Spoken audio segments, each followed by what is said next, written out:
I'm sure you probably all have 1,000 questions, and we will get to as many as we can. We may just chat a little bit before just to break the ice. I've been fine. Have you been up to much recently? Do you like that? I can let you know. It's a nice place. They're still here. Yeah. Congratulations on a fantastic, lovely, romantic, witty, funny, etc. Script. Yeah. This guy could go far.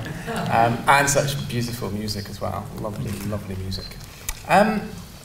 Was there something that first ignited your passion for Shakespeare? I mean, did you see a production somewhere? Did you do stuff in college, or I don't remember ever not being interested. I think my mother would, and my stepfather had readings at the house, and I would try to read them even before I could understand what I was reading.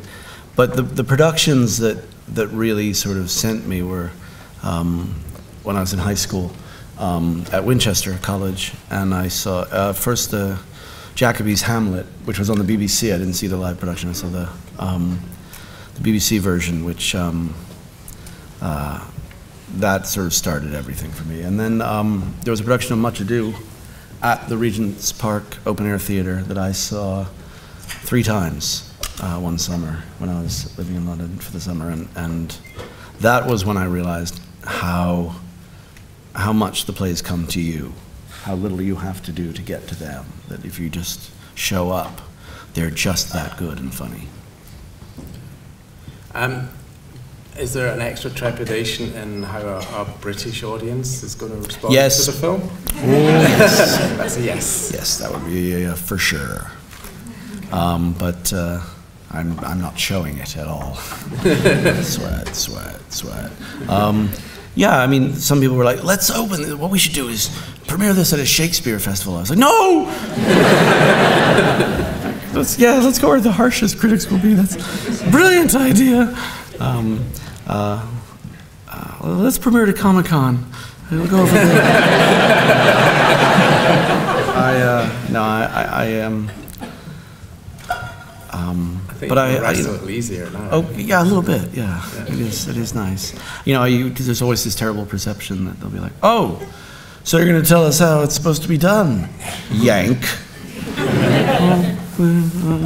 You know, because I think the Mormons believe Shakespeare was born in America, probably. So.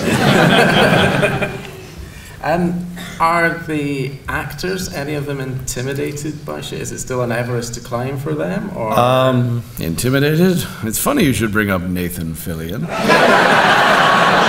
I wasn't going to, but since yeah, you know, he was terrified. Yeah, which is adorable. He'd read at the house, but he'd never done any Shakespeare outside of that, and he tried to back out of it. And I was like, I love you, but you can't. And he has never stopped thanking me. And he's magnificent. He is indeed. Yeah, absolutely. I mean, is that an old cliche that, you know, American actors are intimidated by Shakespeare in the way that maybe British actors are intimidated by Albee or O'Neill, or? Are they?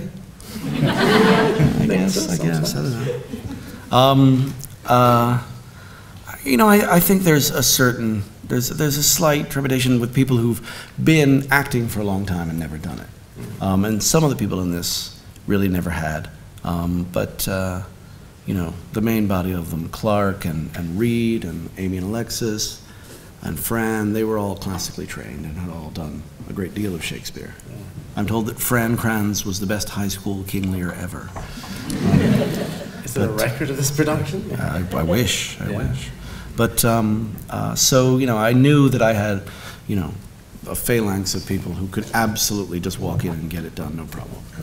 And the rest, you know, it was largely just on trust. But they were all game for it. Sean had never done it. I don't think Tom or Nick or Brian had either. There's probably an assumption that it's a very different thing to do this than it is to do Avengers Assemble or etc. But is it kind of similar in more ways than people would think? You have a cast of characters, you have an ensemble, you have stories to tell. Yeah, that's, I mean, you know, fewer explosions. We had a few, but the movie was long, so we cut them. Somebody said to me, at first at the beginning, you're working on everybody's schedule and everybody's busy with something else. So it was exactly like Avengers in that way.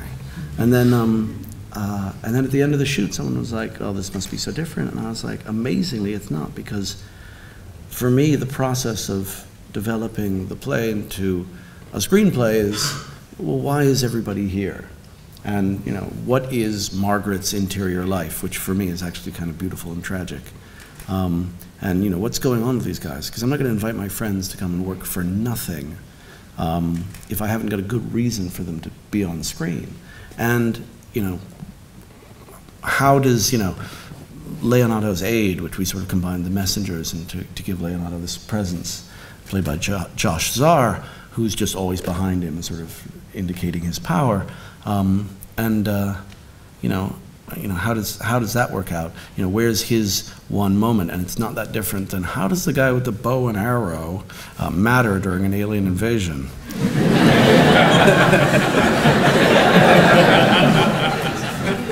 I could see that. Questions from you, lovely people, sir. If you were doing another Shakespeare, which would Hamlet. you be, why?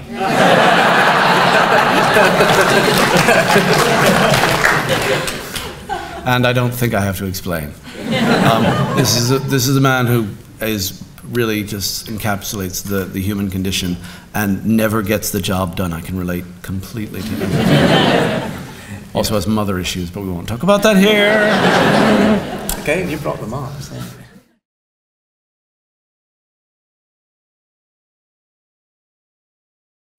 When I conceived of this, when I finally figured out why I would want to shoot this particular play, it was really as a noir comedy. And, I talked about this with Kai, and when I said, well, it feels like it maybe should be in black and white, and she was like, well, no, that's done. It's going to be in black and white. She was very firm on it because it lent it a visual coherence. And then, and was, the influences that I was thinking of, because when I said noir comedy, I literally couldn't think of one. And then I sort of went through, and the first two that popped in my head were The Apartment and Unfaithfully Yours by Preston Sturges, which are both very dark movies. And The Apartment particularly in black and white, when most movies weren't at that point. But both very funny and very romantic. And I thought, well, it feels like this will help.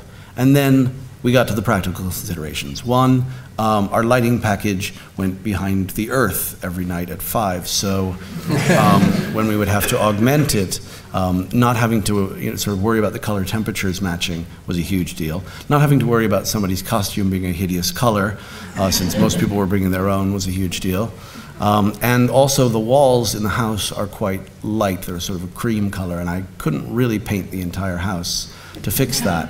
And the way people stand out against it is different in black and white. So those things sort of all crowded in as well to make me decide to be an artiste. Because it's black and white, guys, so Oscar.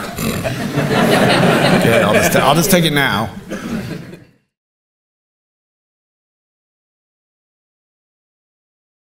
That's lovely.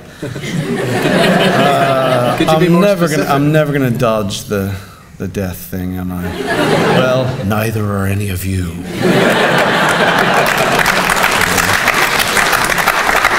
Perhaps, Drew's never said it, perhaps Kevin is based upon me.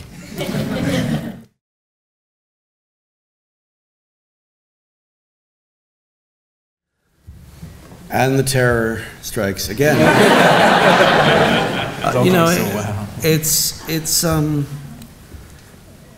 When we made the film, we didn't know how we were going to distribute it, or if we were going to distribute it. Our expectations were very small. Now, thanks to Kaleidoscope and in the U.S. Lionsgate Roadside, we have actual heavy hitters behind the film. And it kind of makes me nervous because of that question. I think that, I don't think this thing is going to blow up. I don't think it's the summer tentpole. I do think it's a franchise. Much ado about nothing else. You know, I believe, you know, Amy should be a household name. I believe in these performers, and I believe this is the kind of film that somebody's going to watch because they think they ought to, and then find that they enjoyed enormously, which was kind of how I started with Shakespeare. It was like, well, I think this is what an intellectual would do, and I should do that. And then I was like, oh, wait a minute, I'm having the time of my life. You know, I don't expect people to, you know, come in droves, but I do expect people to go out going, oh, that was fun, and not just because it's like, look, Captain Mal and Andrew. Not that you guys talk like that. That wasn't a Scottish accent.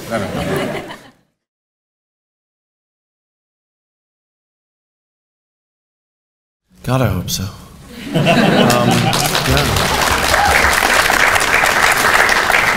You know, I've done 2 musicals. They were both about 42 minutes long, so I think it's time I put on my big boy pants and do a full length. So that's something very, very close to my heart. But I'm slightly busy, so I'm going to just sort of let that sort of brew. Do you think it would be possible to make a good Hulk film?